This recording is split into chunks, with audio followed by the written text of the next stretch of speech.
ఏదో ఒక పని మీద తనని నా క్యాబిన్కి పిలుస్తున్నానంటే ఏంటి అర్థం? బోల్డ్ అన్నిసార్లు తన్ని చూడొచ్చు, మాట్లాడచ్చు అని అర్థం. అర్థమైంది. మీ ప్రాబ్లం ఏంటో బాగా అర్థమైంది. నువ్వు నా జోలికి రాకుండా ఉంటే సంవత్సరానికి 500 కోట్లు ఇస్తాను. ఒప్పుకో తాతయ్య. ఒకసారి కారాపు. నడుచుకుంటారా? నోటి దురదన తగ్గింది. యాదవని యాదవని. Good morning. Morning. Good morning sir. Morning.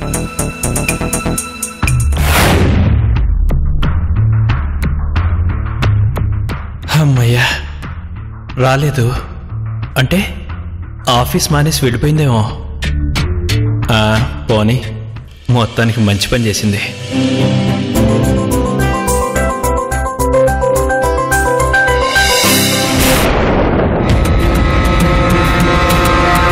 Good morning sir.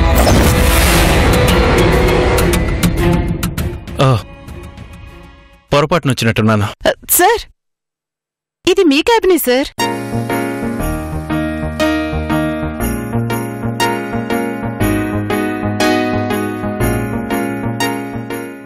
అవునవును, ఇది నా క్యాబినే. ఇక్కడ నువ్వెందుకున్నావు?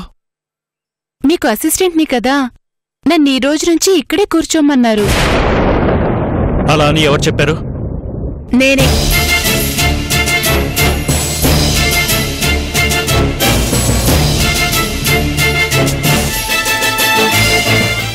నేనే తన టేబుల్ ఇక్కడ వేయించాను కమల్. ఎందుకు? ఎందుకేంటి? నీ అసిస్టెంట్ నీకు దగ్గరగా ఉండాలి కదా. నువ్వు తనకి వర్క్ నేర్పించాలంటే తనెక్కడో ఉండి నువ్వెక్కడో ఉంటే ఎలా చెప్పు? నీ పక్కనే ఉంటే తొందరగా వర్క్ నేర్చుకోవచ్చు. అందుకే నేనే వేయించాను. అలాగా, సంతోషం, చాలా సంతోషం.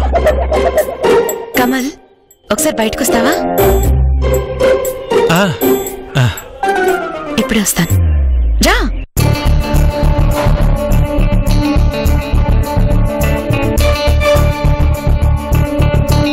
చూసావా నీ ప్రాబ్లం ఎలా సాల్వ్ చేశాను? ఆ రోజు నువ్వు చెప్పావు కదా, తను దూరంగా ఉంటే పదే పదే పిలవాల్సొస్తుందని. ఇక నుంచి నీకు ఇబ్బంది లేకుండా చేశాను. ఇక ఆ క్యాబిన్లో మీరిద్దరే ఉంటారు.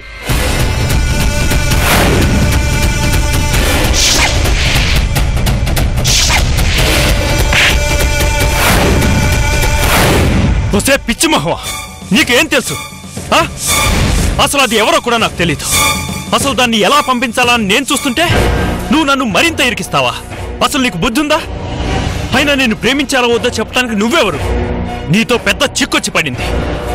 చూడు, ఇంకోసారి ఇలాంటి పనులు చేస్తే చంపి పారేస్తాను.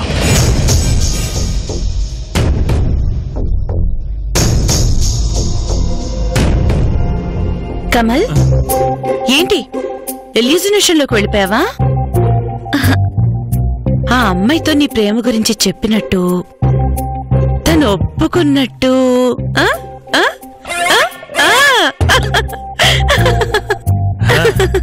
అవునవును, నా ఇల్యూషన్ ఏంటో నీకు అర్థం కాదులే. బయటికి కూడా చెప్పుకోలేను. నువ్వు అడగకుండానే ఇంత మంచి చేశాను కదా, మరి నాకు థ్యాంక్స్ చెప్పవా? ఒట్టి థ్యాంక్స్ ఏం కర్మ, ఏకంగా 2 చేతులెత్తి దండం కూడా పెడతాను. నువ్వు మరీను కమల్. సర్లే, జాగ్రత్తగా డీల్ చేయి. వస్తాను.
బావా?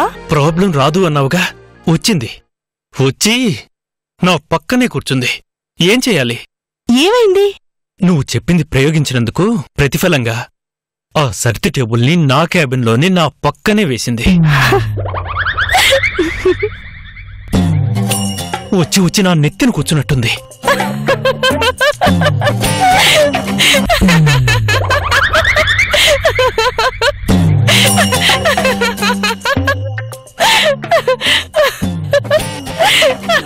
హే, నాకిక్కడ మండిపోతుంటే నీకు నవ్వొస్తుందా?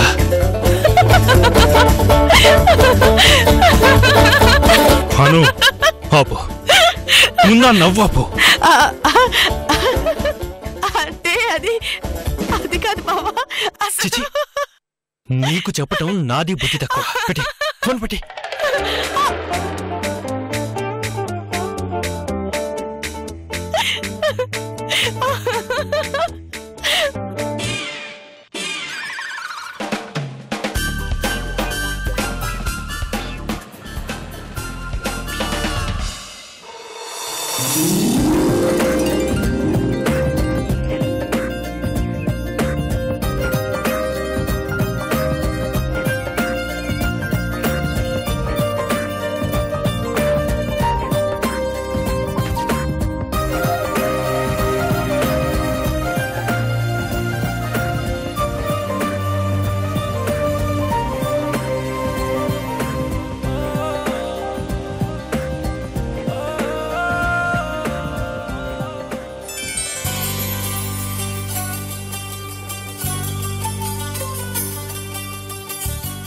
మీరు కాస్త తొందర చేయాలి.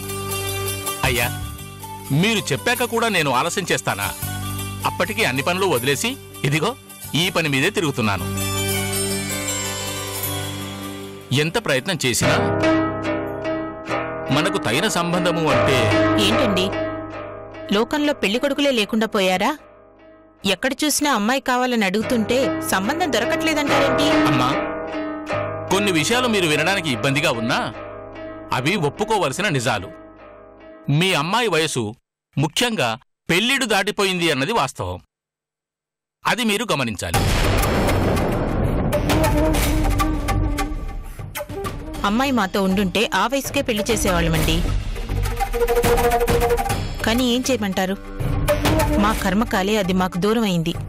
20 ఏళ్ళు బయటే పెరిగింది. అదేనమ్మా, ఆ విషయమే మీ అమ్మాయి పెళ్లికి కాస్త ఇబ్బంది అవుతోంది. అంటే ఏంటి మీరు అనేది? 20 ఏళ్ళు దూరంగా పెరగడం తప్పైందా? ఆహా, అలా అని నేను అనడం లేదండి. అది ఒక కారణమనే అంటున్నాను. అదీగాక అందరూ వయసు గురించే ఆలోచిస్తున్నారు.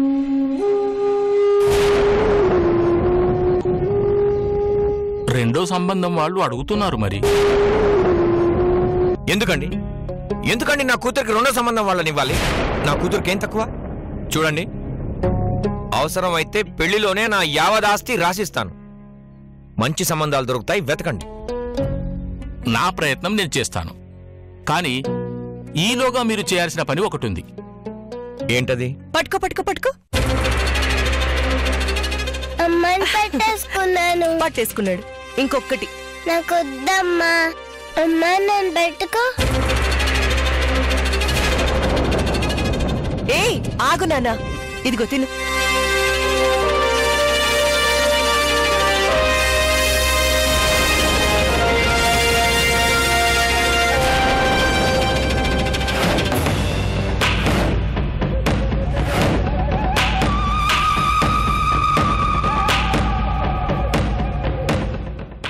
నాన్న, మనం బయటికెళ్ళి ఆడుకుందాం.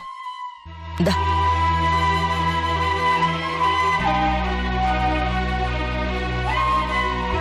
అదిగో చూశారుగా, అదే మీ అమ్మాయి పెళ్లికి అసలు ఇబ్బంది.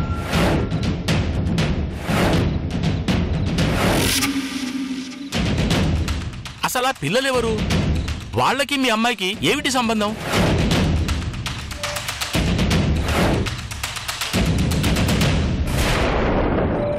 ఇప్పటికే ఒక ఆడపిల్లకి తల్లిని బయట చెప్పుకుంటున్నారు. కొంతమంది నా మొహాన్ని అడిగేశారు కూడాను.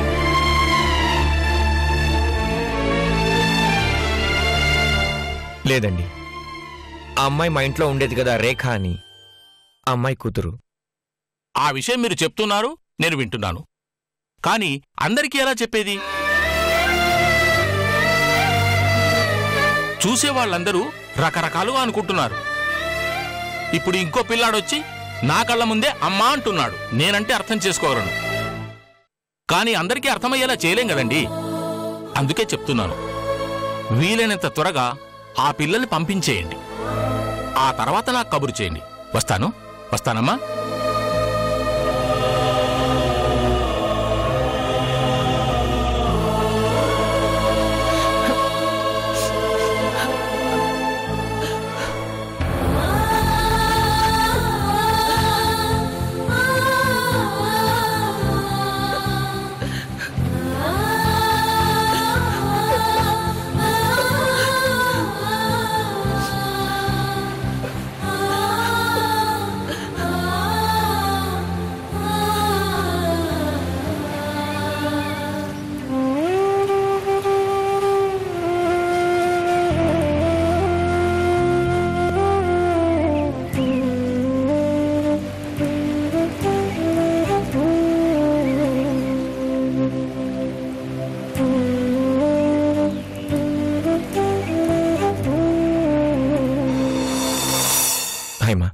ఆయన ఏదో అన్నాడని నువ్వెందుకు బాధపడతావు? ఊరుకో. లోకులు పలుకాకులు అంటారు కదా, ఏదో వాగుతూ ఉంటారు. 10 మంది అన్నదే చెప్పాడు, కానీ ఆయనే అనలేదు కదా. ఎంత బాగా సమర్థించుకుంటున్నారండి. ఇందులో సమర్థనే ఉంది. సమర్థన కాకపోతే ఏంటి? బయట వాళ్ళు అన్నదే ఆయన చెప్పారంటున్నారే గాని 10 మంది అంటున్న విషయాన్ని మీరు పట్టించుకోకపోవటం సమర్థన కాదా? ఇలాంటి పరిస్థితి వస్తుందని మీకు ముందు నుంచి చెప్తూనే ఉన్నాను. మీరు పట్టించుకున్నారా? ఏం చేయమంటావు? అప్పటికి వద్దు అని చెప్తూనే ఉన్నాను, కానీ వినిపించుకుంటే కదా. గట్టిగా చెప్పడానికి చిన్నపిల్ల కాదా? అలా అని మనం పట్టించుకోకపోతే ఏమవుతుందో చూడండి. నా కళ్ళ ముందే నా కూతురు గురించి ఇలా మాట్లాడుతుంటే నాకెంత బాధగా ఉంటుందో మీకు తెలుసా?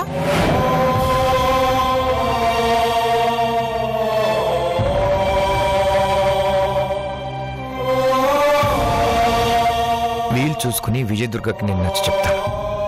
ఏం చెప్తారు? ఎన్నిసార్లు చెప్తారు? చెబితే మాత్రం వినిపించుకుంటుందా? దానికి తోడు అత్తయ్య గారు, ఆవిడ కొంచెమైనా బాధ్యతుందా? మనవరాలి పెళ్లి ఆగిపోతుందనే ఆలోచన కూడా లేకుండా అది ఏం చేస్తే తానా అంటే తందానా అంటుంది. తనని నొప్పించకూడదనే ఉద్దేశం తప్ప అమ్మకు మాత్రం తనకి పెళ్లి చేయాలని ఉన్నదా? నేను ఆవిడ్ని తప్పు పట్టడం లేదండి. మనవరాలి మీద ప్రేమతో ఆవిడ వెనకేసుకొచ్చినా రేపు జరగబోయే నష్టాన్ని ఆవిడ పట్టించుకోవడం లేదు. ఇక విజయ మన మాట వినే పరిస్థితి దాటిపోయిందండి. పిల్లల విషయంలో ఏం చెప్పినా వినదు.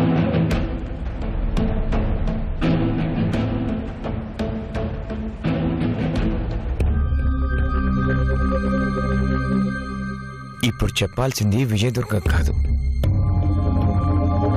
మనమే ఏదన్నా నిర్ణయం తీసుకోవాలి.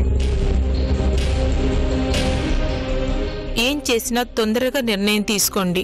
ఆలస్యం చేసే కొద్దీ మనమేం చేసినా ప్రయోజనం ఉండదు. చేతులు కాలాక ఏం చేయలేం. మన తర్వాత తన్ని చూసుకోవడానికి ఎవరూ లేరు.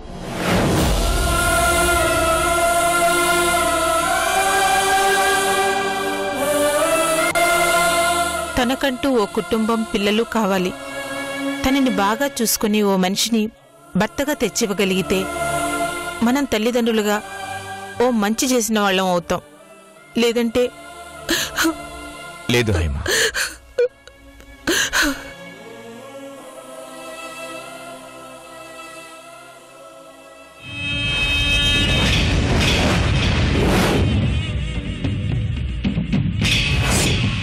నేనేం చేయాలో ఆలోచిస్తాను,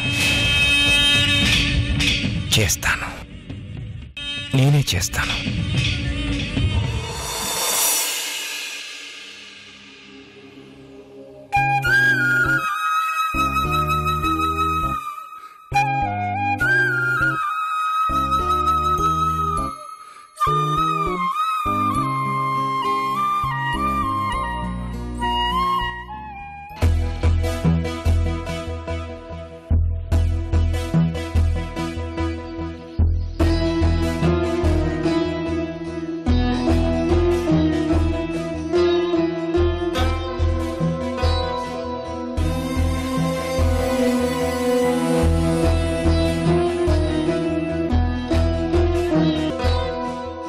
ఒరే శివ, ఏంటమ్మా?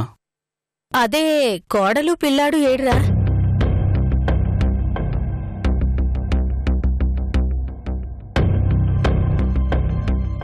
ఆ రోజు బాబుని తీసుకుని నువ్వు వెళ్ళావు. నీ వెనకాలే అమ్మాయి కూడా వచ్చింది. మళ్ళీ ఈ రోజు వరకు ఇద్దరూ రాలేదు. నువ్వు ఇప్పుడే వస్తున్నావు. వాళ్ళిద్దరూ మా అత్తగారి దగ్గర ఉన్నారులే అమ్మా. అయినా ఉన్నట్టుండలా వెళ్ళిపోవడం ఏంట్రా? బహుశా వాళ్ళకిక్కడ ఏదైనా అవమానం జరిగిందేమోనే. అవమానం ఏంటి నాన్న? ఎందుకు జరుగుతుంది? ఎవరు చేస్తారు? మరైతే ఎందుకు వెళ్ళినట్టు? ఇక్కడ పెద్దవాళ్ళం మేమున్నాం. మాతో ఒక్క మాట చెప్పిపోవాలని నీకు అనిపించలేదు, ఆ అమ్మాయికి అనిపించలేదు.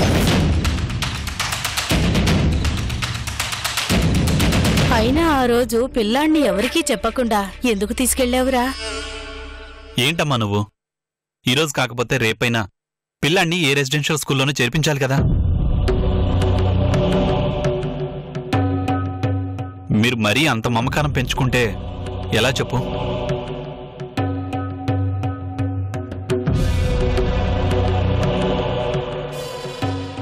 అది కాదమ్మా, వాడి భవిష్యత్తు బాగుండాలని మంచి స్కూల్లో చేర్పించాలని చూస్తున్నాను. అక్కడైతే మంచి స్కూల్స్ ఉన్నాయి. ఇంకేం మాట్లాడద్దురా, మాకంతా అర్థమైంది. సరే, మమకారం పెంచుకోవటం మాదే తప్పు. నాన్న, ఏం చేయమంటావురా? నిన్ను కని పెంచి పెద్దవాణ్ణి చేసిన అమ్మా నాన్నలం. నువ్వేం తప్పు చేసినా చిరునవ్వుతో చక్కదిద్దుకున్న అమ్మా నాన్నలం. అసలు కంటే వడ్డీ ముద్దని ఆరాటపడే ముసలివాళ్ళం. అందుకే మాకు తెలియకుండా మమకారం పెంచుకున్నాం. నాన్న, నా ఉద్దేశం అది కాదు నాన్న. రే, నీ ఉద్దేశం ఏమిటో నాకు బాగా తెలుసురా. వాడి భవిష్యత్తు కోసం మాకు దూరంగా ఉంచాలి, అంతే కదా? నిజమే కదరా. నీ భవిష్యత్తును వెతుక్కుని నువ్వెళ్ళావు. అలాగే ఈరోజు నీ కొడుకు భవిష్యత్తు గురించి ఆరాట పడుతున్నావు. తప్పులేదు, తప్పంతా మాదేరా. కాని ఒక్కసారి మాత్రం పిల్లాన్ని తీసుకురారా, వెంటనే పంపించేస్తాను. అది కూడా ఎందుకో చెప్పవే, లేకుంటే మమకారం ఎక్కువై ఊరకే పిల్లగాని చూడటానికి పిలిపించారేమో అనుకుంటాడు. ఏం లేదురా, బాబు క్షేమంగా ఇంటికి తిరిగొస్తే బాబుని మన ఊర్లో ఉన్న వెంకటేశ్వర స్వామి గుడికి తీసుకొచ్చి ముడుపు చెల్లిస్తానని మొక్కుకున్నాను.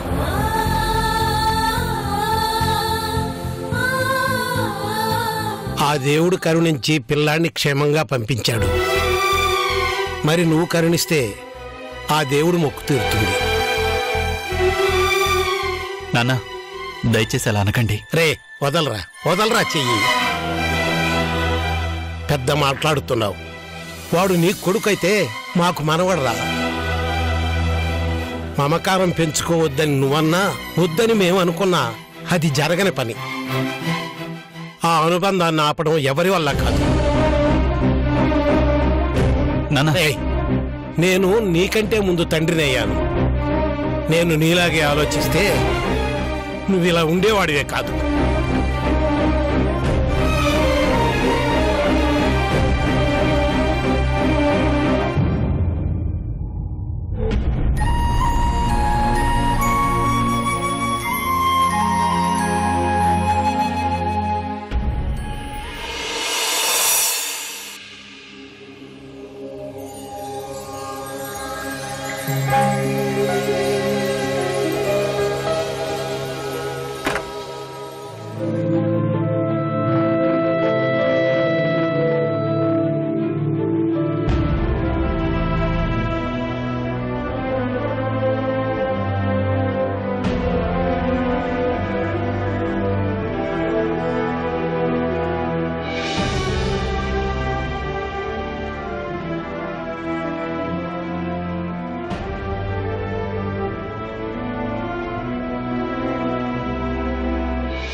ఏంటి బాబు అలా ఉన్నావు? ఏం లేదు. కాఫీ ఇవ్వనా? వద్దత్తయ్య. ఏమైంది? కనీసం నాతో కూడా చెప్పకూడదా? చూడు బాబు, నీకు నేను అత్తయ్యనే కాదు, అమ్మని కూడా.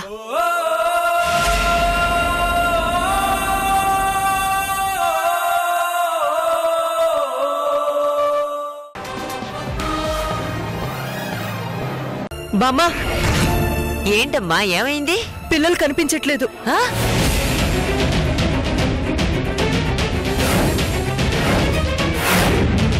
నువ్వు ఇలా నిజం చెప్పు. నిన్ను